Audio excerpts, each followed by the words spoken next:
To remove the left rear cover, first remove the TouchMat.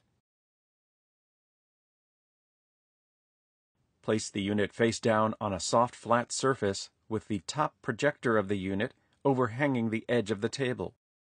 Remove the Phillips No. 2 security screw at the bottom edge of the cover if the screw is installed in the unit. Press your hands flat on the left rear cover and slide the cover out to the side. Pull the cover off of the PC. The left rear cover has tabs on the side, top, and bottom edges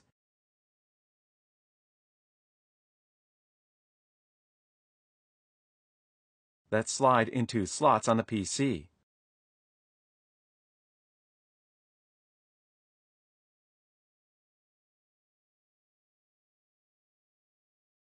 To replace the left rear cover, first place the cover down onto the unit slightly to the side of its final location.